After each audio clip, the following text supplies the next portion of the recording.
Bueno, buenos días a todos. Mi nombre es Lucía Bonet, soy analista de riesgo país de CESTE. Me sumo también a los agradecimientos que ya han adelantado Beatriz, Ricardo y María José. El artículo que he escrito este año va sobre la digitalización y la presentación que os voy a hacer también se centra sobre todo en semiconductores en inteligencia artificial, ¿no? Que son dos temas que han copado los telediarios y los titulares de la prensa a lo largo de este año. A lo largo de los próximos 20-25 minutos aproximadamente vamos a seguir este esquema. Empezaremos con un poco de contexto histórico, viendo qué son y cómo se han repetido las revoluciones industriales a lo largo de la historia, para pasar a centrarnos en profundidad en los chips, en cómo se fabrican, cómo es su cadena de valor y por qué están en el centro de la guerra tecnológica que enfrenta a Estados Unidos y China. El punto 3 me sirve un poco de conexión para explicar dónde nos encontramos actualmente en la revolución digital, en la cuarta revolución industrial, y posteriormente también analizaremos un poco más en profundidad la situación de la inteligencia artificial. Bien, las revoluciones industriales se definen como este momento del tiempo en el que se concentra un gran impulso innovador que da lugar a un enorme progreso científico y tecnológico, ¿no? A lo largo de los últimos siglos, se han concentrado, se han identificado 4 periodos de este tipo. El primero, a finales del siglo XVIII, donde la revolución industrial ocurre en Reino Unido con la aparición de la máquina de vapor, que permite la mecanización del trabajo y se abandona el trabajo en artesano y manual para pasar a las fábricas. En segundo lugar, unos años más tarde, a mediados del siglo XIX, se produce otra de estas concentraciones de gran impulso innovador, cuando todas las innovaciones se extienden al resto de países, se extienden a Francia, a Alemania y Japón. Y entonces es ahí cuando se agranda, ¿no? esta potencia tecnológica y se empiezan a descubrir un montón de innovaciones, como es el motor de combustión, el telégrafo y sobre todo una muy importante que cambió totalmente la forma de producir y de trabajar, como es la electricidad. Habría que esperar unos cuantos años y sobre todo 2 guerras mundiales para que se produjese una nueva revolución industrial, que es a mediados del siglo XX, sobre todo comienza en Estados Unidos con la invención de los chips, la expansión de las tecnologías de la información y el posterior descubrimiento de Internet. Y llegamos a la situación en la que nos encontramos actualmente, que es el comienzo de la cuarta revolución industrial, la revolución digital, que posteriormente explicaré un poco más.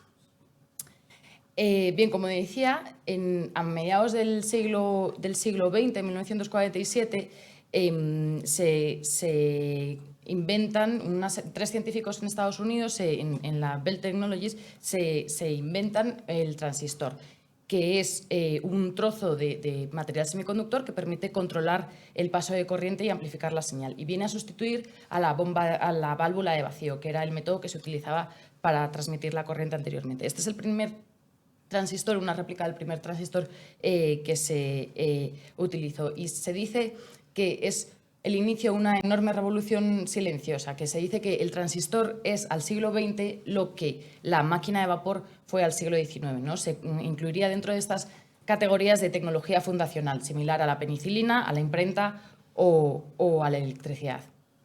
La invención del transistor posteriormente dio lugar a su integración en un circuito, un llamado circuito integrado, que fue descubierto en 1965. Por simplificarlo un poco, el circuito integrado es básicamente un trozo de silicio, de material semiconductor, silicio o germanio, donde se integran distintos transistores. Y antes de continuar, para facilitar un poco la comprensión de la presentación y del artículo, si queréis leerlo, yo creo que es importante pues, esclarecer un par de conceptos que me parecen importantes, ¿no? En primer lugar, es que actualmente, gracias a la investigación y a la evolución en este sector, existen más de 30 tipos de chips distintos en el mercado. Pero por simplificarlo se pueden agrupar en estas 3 categorías, ¿no? La primera categoría son los chips lógicos, digamos que son el cerebro de los chips. Son dispositivos que permiten ejecutar software, realizar cálculos complejos.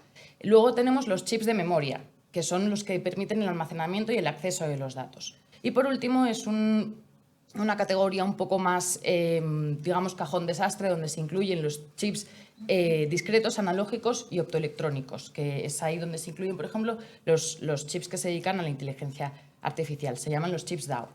Y la segunda de las cuestiones importantes es que en esta industria el tamaño es fundamental, ¿no? Cuantos más chips, cuantos más transistores consigas integrar en un chip, mayor va a ser su potencia. Es decir, el tamaño funciona inversamente proporcional a su capacidad. Esto en 1965, Gordon Moore, uno de los, digamos, padres de esta industria, descubrió que el número de transistores que se integran en un chip se duplica cada 2 años. Y así se duplica su potencia. Es la llamada ley de Moore, que desde entonces se viene cumpliendo. A cada nueva generación de chip se le denomina un nuevo nodo tecnológico. Y fabricar chips por debajo, los chips se miden en nanómetros. Y fabricar chips por debajo de los 10 nanómetros se considera alta tecnología. Solamente los fabricantes más punteros consiguen producir chips por debajo de los 7 y los 5 nanómetros. En relación al proceso de fabricación, yo creo que todos estamos acostumbrados a convivir con chips, ¿no? Aunque no los veamos de frente, pero lo cierto es que la fabricación de un chip es uno de los procesos más complejos a los que jamás se ha enfrentado el ser humano, ¿no? Requiere de equipamiento, materiales y un software altamente especializado que al final se ejemplifica en los materiales que nosotros utilizamos, ¿no? Se diferencian 3 fases del proceso de fabricación: la fase de diseño, la fase propia de fabricación y, por último, la fase de ensamblaje. Las distintas empresas se han especializado dependiendo de las distintas fases de fabricación a la que se dediquen. Encontramos, por ejemplo, empresas que se dedican únicamente a la fase de diseño, son las llamadas fabless, sin fábrica. Entre ellas encontramos la empresa Nvidia, por ejemplo, la empresa Qualcomm o la taiwanesa MediaTek. Además, encontramos a los fabricantes puros o fundiciones, que destaca, por ejemplo, la taiwanesa TSMC o la china SMIC. Y, por último, en esta división encontramos a las empresas que se dedican únicamente a la parte de ensamblaje y empaquetado, que son las que tienen menor valor añadido en todo el proceso de fabricación, como uno puede entender, ¿no? Y destaca, por ejemplo, la china JCET o PowerTech. Y además encontramos a empresas que siguen un poco el modelo tradicional con el que se comenzó en la industria, que son las IDM, los integradores de productos, que integran todas las 3 fases dentro de la misma vertical, ¿no? Y ahí encontramos a empresas tan famosas como Intel o a la surcoreana Samsung. Los distintos países del mundo se han especializado dependiendo de la fase de fabricación a la que se dediquen, el producto que aporten a la cadena de valor o el tipo de chip que fabriquen. Pero al contrario de lo que uno puede imaginar, y como ya ha adelantado María José, la cadena global de la fabricación de chips se encuentra muy concentrada. De hecho, el 75% de la fabricación de los chips se concentra en Asia-Pacífico y en China continental. Vemos, por ejemplo, que Estados Unidos es líder en la fase de diseño, mientras que Europa o Japón se han especializado más en la fabricación de los chips DAO. Y, sobre todo, destaca Taiwán, y de ahí su importancia, con un gran porcentaje, más del 92% de la capacidad de fabricación de los chips de alta tecnología, ¿no? En China, en los últimos años, que era un potente en la parte de ensamblaje y testeo, en los últimos años ha realizado un enorme esfuerzo inversor y de exenciones de capitales y transferencia forzada de tecnología para intentar aumentar su participación en el resto, tanto de fabricación de tipos de chips, ¿no? Chips de memoria y chips lógicos, como en los distintos segmentos, es decir, participar también en la fase de diseño y en la fase de fabricación. ¿Y esto por qué? Pues porque China supone el mayor mercado global de chips. Supone alrededor de entre el 25 y el 30% del mercado de los chips. Las importaciones chinas, solamente China, representa el 40% de las importaciones globales. Aunque estos datos es verdad que están un poco sesgados por el papel que cumple China como centro de ensamblaje y fabricación de los dispositivos electrónicos a nivel global, ¿no? Desde que Xi Jinping llegó al poder, estableció que la ciencia y la tecnología debían de ser la base de la China del futuro. Y es verdad que los chinos están muy avanzados en campos tecnológicos como la inteligencia artificial, la computación cuántica o el armamento hipersónico, ¿no? Pero la base de todo este desarrollo tecnológico siempre son los chips. Entonces, lo que Xi Jinping pensó fue, no puedo ser puntero en esto si dependo externamente del suministro de chips. Por eso, en el Plan Made in China 2025, que imagino que todos habréis escuchado hablar de él, estableció uno de los objetivos, que es que el 70% de la fabricación de la demanda nacional de China debía ser suplido con producción nacional para el año 2025. Este objetivo, ¿no?, tan ambicioso y digamos, asalto al sector de los semiconductores hizo saltar todas las alarmas en Washington.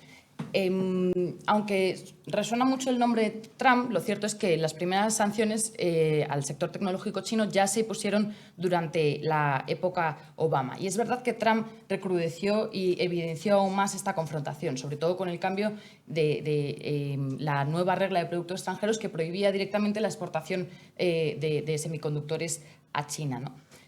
Pero 2022, durante la administración Biden, es cuando realmente ha marcado un punto de inflexión en el sector de los semiconductores. ¿Y por qué? Pues porque se ha evidenciado una política exterior muchísimo más agresiva hacia Taiwán y, además, en el año 2022, China anunció que había logrado fabricar un chip de 7 nanómetros, es decir, un chip de alta tecnología, por la empresa SMIC, uno de los fabricantes puros, que estaba sancionada previamente por Estados Unidos. Es decir, China estaba desarrollando una serie de capacidades autónomas para la fabricación de chips de alta tecnología. Esto es lo que lleva en octubre de 2022 a Estados Unidos a cambiar su estrategia nacional de seguridad. Hasta entonces se había contentado con mantener una distancia entre 1 y 2 generaciones de chips. Ahora va a intentar mantener la mayor distancia posible. Y además establece una serie de controles a la exportación, sobre todo de chips avanzados, que limita totalmente el acceso de China a toda la tecnología. Estados Unidos ya no estaba intentando frenar el desarrollo tecnológico chino, ahora estaba impidiéndolo directamente, ¿no? Lo que pasa es que para que estas sanciones fuesen realmente efectivas, necesitaba que otros países como Japón u Holanda, que tienen un papel clave en la cadena de valor, las secundase, algo que ha logrado este año, en 2023. Y evidentemente esta confrontación ha provocado la reacción de China, que recientemente prohibió las importaciones de la empresa Micron, para el mercado chino es muy importante, y ha limitado la semana pasada las exportaciones de galio y germanio, dos semiconductores que son muy importantes en la fabricación de paneles solares o de radares, ¿no? La guerra tecnológica, una de las consecuencias que ha tenido es el retorno de la política industrial a las estrategias económicas a nivel mundial, ¿no? Ya no solamente es China, una economía tradicionalmente muy proteccionista, ¿no?, que sí que apostaba por esos campeones nacionales, sino que a nivel mundial se están desarrollando estrategias de fomento de la industria. Vemos como en Estados Unidos, en 2022, se aprobaron tanto la Inflation Reduction Act como la Chips and Science, que fomenta esa reindustrialización y esa vuelta de la industria de los semiconductores, que actualmente está muy concentrada en Asia, fomenta que vuelva a territorio estadounidense. Lo mismo pasa con Europa, ¿no?, que también ha adoptado la European Chips Act, que lo que fomenta es el hecho de que se inviertan y se desarrollen los chips en territorio nacional. La industria de los chips ha podido desarrollarse, ha podido alcanzar este nivel de desarrollo precisamente porque se ha beneficiado mucho de la globalización que hablábamos antes. Ahora, con esta nueva estructura comercial, lo único que va a pasar es que se van a aumentar las duplicidades, va a aumentar la ineficiencia y probablemente eso se repercuta en el coste para los usuarios, ¿no? Esta investigación en el mundo de los transistores, de los chips, de los semiconductores, es lo que ha posibilitado que a día de hoy nos encontremos al comienzo de una nueva revolución digital, ¿no? Una revolución digital que va a estar marcada por la digitalización de los procesos, como todos sabéis, y por la expansión de estas tecnologías, ¿no? La nube, Big Data, realidad aumentada. pero que además la diferencia con las otras revoluciones industriales es que aumenta su velocidad y aumenta su capacidad de acción. Es decir, si nosotros ya pensábamos que nuestra vida es muy distinta de hace 20 años ahora, lo que va a venir en el futuro va a ser incluso mayor, ¿no? Y en concreto me gustaría incidir sobre todo en la parte de inteligencia artificial, una tecnología que entra dentro de estas tecnologías fundacionales de las que hablábamos. Si los transistores son para el siglo XX lo que la máquina de vapor es para el siglo XIX, la inteligencia artificial entra dentro de esto para el impacto que va a tener en el siglo XXI, ¿no? Y la inteligencia artificial se entiende como lo opuesto a la inteligencia natural de las personas. En este campo, el lanzamiento de ChatGPT a finales del año 2022 marca un verdadero punto de inflexión porque realmente no se sabía dónde estaban, hasta qué punto estaban, cómo de potente eran las herramientas de inteligencia artificial que se estaban desarrollando. Lo primero que me gustaría destacar es que ChatGPT es lo que se llama una inteligencia artificial estrecha, es decir, puede realizar una acción concreta con un set de datos específico y además tiene capacidad de aprendizaje y de desarrollo cognitivo, ¿no? Pero no es la superinteligencia que se espera que se vaya a desarrollar en el futuro. Esa sería la Artificial General Intelligence, ¿vale? Esta es sobre la que alertan los distintos expertos en el campo. Y el lanzamiento de ChatGPT ha abierto un importante o un serio debate a nivel social entre si los beneficios superan a los perjuicios de esta tecnología. Yo he decidido recoger aquí algunas de las ventajas que supone y luego pasaremos a ver algunos de los riesgos, ¿no? Por ejemplo, va a suponer puede suponer una enorme ganancia en productividad. Un reciente estudio de McKinsey estima que más o menos se pueden añadir entre 2,3 y 4 billones al Producto Interior Bruto global. Esto en las economías que ahora mismo tienen unos niveles de productividad tremendamente deprimidos y que además tienen una estructura poblacional desfavorable, como posteriormente nos contará Rafa, pues es verdaderamente importante, ¿no? Además, en lo que se refiere a los avances científicos, puede abrir un nuevo campo de estudio al encontrar cura a enfermedades que hasta entonces no se podían curar, ¿no? Por ejemplo, el año pasado, la inteligencia artificial de Google descifró la estructura de todas las proteínas descubiertas hasta el momento. Hasta entonces seguramente se había descubierto el 0,1% de las proteínas que se conocían, con lo cual esto puede ser muy relevante para poder curar enfermedades como el cáncer o el Alzheimer, que hasta entonces no se han podido curar. Y por último, otro de los múltiples beneficios que creo que tiene esta tecnología es que ya se están desarrollando algoritmos que pueden predecir dónde y cuándo se van a producir incendios o terremotos, lo cual puede ayudar bastante a las labores de prevención y a la lucha contra el cambio climático. En lo que se refiere al impacto sobre el empleo, va a ser enorme.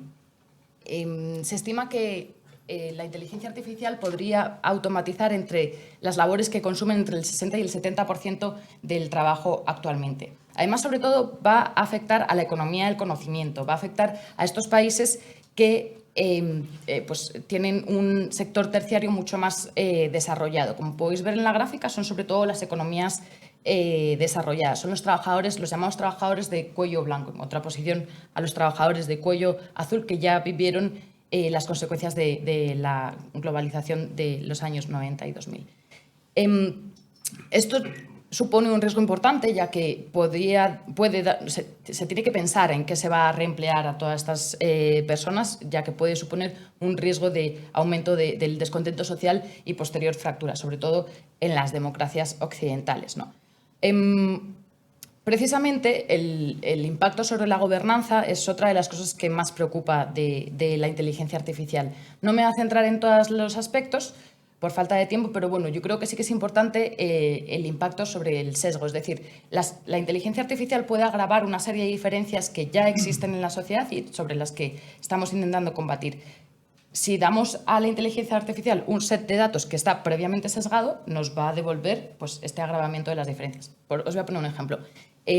Hay softwares de reconocimiento facial que se ha observado que funcionan mejor cuanto más blanca es el color de tu piel, ¿no? Algo que no debería ocurrir. Y por último, me gustaría ir a la parte de desinformación, que es uno de los males que yo creo que en las democracias occidentales estamos intentando combatir, y es que ya cuesta mucho verificar qué datos son reales y cuáles no. Con la inteligencia artificial y los llamados deepfakes se van a poder desarrollar una serie de imágenes, archivos de vídeo, archivos de sonido, de los que va a ser muy complicado saber si son verdad o no, como muestra la imagen de Trump siendo arrestado que un usuario creó con inteligencia artificial y que es falsa.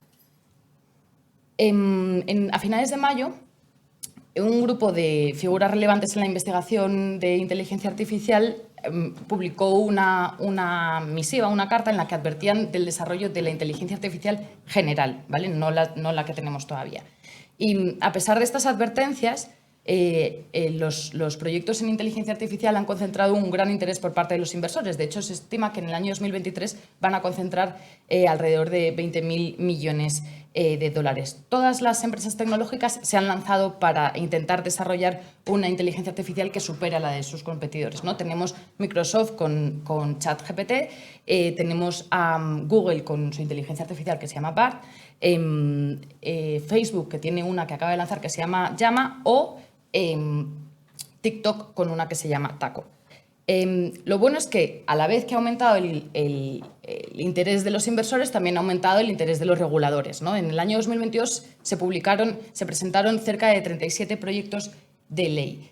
El problema es que el lanzamiento de esta tecnología en un momento en el que las tensiones geopolíticas están en auge dificulta el acordar un marco de gobernanza global. Además, se contraponen dos modelos de inteligencia artificial totalmente opuestos, ¿no? Por un lado está Estados Unidos, que quiere monetizar esta tecnología, y por otro lado está el concepto de China, que lo quiere utilizar para el control social.